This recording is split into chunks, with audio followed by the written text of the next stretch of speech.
لو قدامك بقى 5 كيلو من ورق العنب هتلفيهم في دقايق بفكرة حلوة قوي هتخلي معاكي ورق العنب بالشكل اللي انت شايفاه ده. وكل الحكاية دي بالعود الخشبي هتعملي أحلى ورق عنب بطريقة سهلة مع أحلى بقى خلطة للمحشي. ريحتها هتجيب لآخر الشارع. يلا بينا نشوف عملنا المحشي القمر ده ازاي. بس يا ريت في الأول كده ما تبخلوش علينا بلايك للفيديو وكمان تعليق برأيكم للوصفة. اول حاجه كده هنبدا فيها هي خلطه المحشي، فبنجيب طاسه على النار نحط فيها شويه من الزيت بس شويه حلوين كده، وكمان قطعه صغيره من اللي هي الضاني هنقطعها لقطع صغيره. عايزه اقولك بقى اللي هي الضاني دي بتفرق قوي في ريحه المحشي وبتخلي ريحته بجد بجد توصل معاكي لاخر الشارع. بعد بقى ما قلبتها شويه هضيف كده بصلتين كبار مفرومين ناعم في الكبه، بس مش هاخد البصل كله، هسيب منه جزء كده هستخدمه في الاخر. هقلب بقى البصل شويه لحد ما يبدا يدبل معانا، وطبعا النار بتكون معانا وسط. هنضيف بقى دلوقتي معلقتين كبار من الصلصه المعلبه واخلطهم مع بعض كويس جدا، وزي ما قلت لكم النار لازم تكون وسط. وهضيف بقى دلوقتي نص كيلو من عصير الطماطم، طبعا مصفينه كويس، وممكن كمان تقدري ما تصفوهوش مفيش اي مشكله خالص. هنظبط بقى الملح وكمان شويه من السكر علشان الحموضه بتاعه الطماطم، وهنضيف كمان شويه من الفلفل الاسود وكمان شويه من البابريكا. اما بقى بقيه البهارات هنضيفها مع الخلطه او مع الرز بتاع المحشي. وكمان هنا ضفت كده حوالي 4 ورقات من النعناع. وعلى نار وسط بقى هنغطي على خلطه المحشي ونسيبها لحد ما تتسبك معانا وتجينا بالشكل القمر اللي انتوا شايفينه كده. خلاص الصلصه اتسبكت، هنركنها بقى على جنب لحد ما بنجهز الخطوه التانيه. الخطوه التانيه ان احنا معانا 3 كوبايات من الرز غسلينهم ومصفينهم كويس جدا. وطبعا ده الرز ده مش بيتنقع معانا خالص، هو الرز بنستخدمه كده زي ما هو. ضفنا كده على الرز حوالي معلقتين كبار من الزيت والبصل النية اللي احنا كنا ركناها على جنب. وكمان بقى هنضيف الصلصة بتاعه المحشي. عايزه اقولك ان دي احلى طريقه تقدري تعملي بيها خلطه المحشي. وطبعا بقى هنضيف بقى الخضره بتاعه المحشي اللي هي الشبت والبقدونس والكزبره، وطبعا كنت غسلاها كويس جدا ومقطعاها لقطع صغيره. هنا بقى هنظبط الملح والفلفل الاسود وكمان شويه من الكمون على شويه من الكزبره الناشفه، وهنضيف كمان شويه من السبع بهارات، وهنضيف كده شويه من الريحان الناشف هنبدا نفركهم بين ايدينا. بصراحه بيدي ريحه حلوه قوي مع المحشي. هنخلطهم بقى مع بعض كويس جدا، وما اقولكيش بقى ان دي احلى خلطه محشي ممكن تكوني عملتها في حياتك كلها. هنركن بقى الخطوه دي او الخلطه دي على جنب لحد ما بنجهز اللحمه. طبعا هنا معايا لحمه، واللحمه اللي استخدمتها هي اللحمه الريش. طبعا بجيبها من عند الجزار واقول له انا عايزاها قطعه يعني للشوي. وبعد كده بقى بتبلها بشويه من الملح وشويه من الفلفل الاسود. وطبعا هنا تبلتها على الناحيتين كويس جدا. مش بتبل اللحمه باكتر من شويه ملح وشويه فلفل اسود، بس كده ما بحطش حاجه تانية مع اللحمه. وجبت بعد كده طاسه على نار عاليه، حطيت فيها مكعب من الزبده وكمان معلقتين كبار من الزيت. وزي ما قلت لكم النار لازم تكون عاليه جدا، وهنحط بقى اللحمه علشان عايزين نشوحها على الناحيتين ونخليها تتحمر معانا كويس جدا. اول لما اللحمه تاخد اللون ده على طول بنخرجها. وطبعا هنحط كميه اللحمه التانية لحد ما نخلص كل كميه اللحمه اللي موجوده عندنا. ما بتاخدش دقايق في التحمير وبتكون خالصه معانا. ولو وصلت بقى معايا لحد كده يا ريت ما تبخليش على الفيديو بلايك وتعليق برايكم في الوصفه. وكمان ما ننساش الصلاه على الرسول، اللهم صل وسلم وبارك عليه.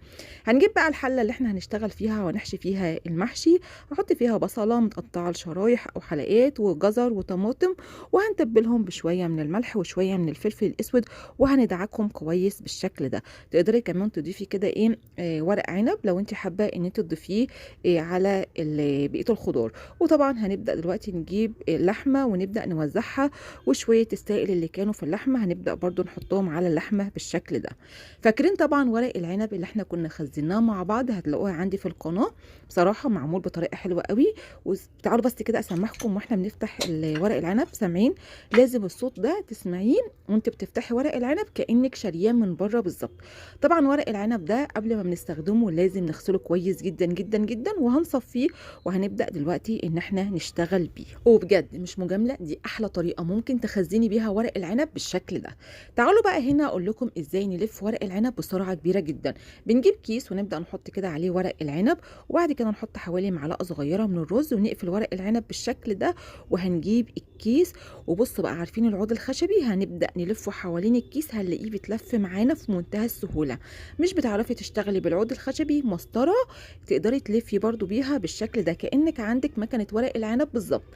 بصوا احنا بنجيب ورقة العنب نحط فيها معلقة صغيرة من الخلطة بتاعة الرز ونبدأ بس نقفله من على الناحيتين، وبنبدأ نقفل عليه الكيس ونشد بالعود الخشبي بيتلف معانا ويجيلنا بالمنظر القمر ده. شايفين كل واحد بيبقى قد التاني بالظبط. بصراحة طريقة سهلة وبسيطة جدا وبتخلص معاكي ورق العنب في دقايق.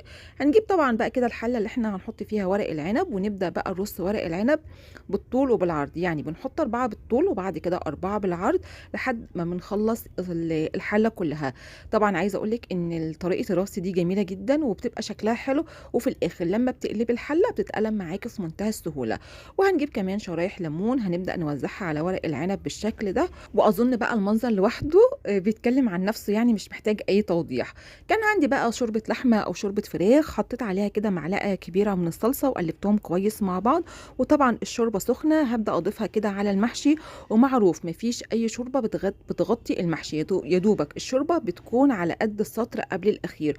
وكمان عصرت عليه كده نص ليمونة. وطبعا فاكرين ورق العنب اللي باقي معانا هنبدأ نحطه على الحلة من فوق بحيث ان هو يخلي ورق العنب ما يفتحش معانا، وكمان ان هو زي ما يكون بيكتم البخار وكمان بيخلي ورق العنب يستوي معانا بسرعه جدا. التسويه بقى يا جماعه اللي هي التدريجيه، يعني في الاول خالص النار بتبقى عاليه جدا حوالي 5 دقائق لحد ما الميه تبدا تغلي معانا جدا، وبعد كده بنخلي النار وسط لحد ما ورق العنب يبدا يتشرب الميه اللي موجوده فيه كويس. بعد كده بقى بنخلي النار هاديه لحد ما ورق العنب يستوي معانا تماما. ما شاء الله يا جماعه حله محشي ورق عنب، بصوا بقى تاكلوا ايديكم وراها. تعالوا بقى كده نقلب الحله ونشوف. بسم الله ما شاء الله، اللهم صل على النبي. شايفين شكلها عامل ازاي؟ تحفه تحفه. شايفين نازله كده زي ما بيقولوا كده بالمسطره، وكمان الحله نظيفه زي ما انتم شايفين. شايفين بس شكلها عامل ازاي؟ تعالوا بس كده ايه نلفها مع بعض. ومش قادره اقول لكم بقى على شويه الخضار اللي بيبقوا تحت ورق العنب بيبقوا طعمهم عامل ازاي. بيبقى طعمهم مميز جدا، يعني انا ممكن اسيب كل حاجه واكل شويه الخضار مع ورق العنب. طبعا بقى شايفين اللحمه وجمال اللحمه كأنها فعلا مشوية معانا جدا. وكمان يا جماعة اللحمة دايبة دايبة دوبان. شايفين بقى المنظر القمر ده؟ بصي اعمليه على ضمانتي وهتاكلي احلى ورق عنب. وعايزة كمان تقولي لي تحت رأيكم في الكومنتات الوصفة دي تستحق كام على 10. وطبعا لو انت كمان بتعملي اوردرات تقدري طبعا تحطي محشي ورق العنب في اطباق فويل وتحطي عليه قطعة لحمة او من غير قطع لحمة وتبدأي تخرجيه اوردرات بالشكل اللي انت هتشوفيه دلوقتي. طبعا في الاول خالص بس حبيت اصور لكم ورق العنب كتير اهو. ده بقى لو انت حابه يعني تخرجي اوردرات. يلا بقى قدموه بالف هنا وشفا وربنا يحسن ما بين ايديكم، ويا ريت ما تبخلوش علينا بلايك للفيديو. ويلا قدموه بالف هنا وشفا وباي باي.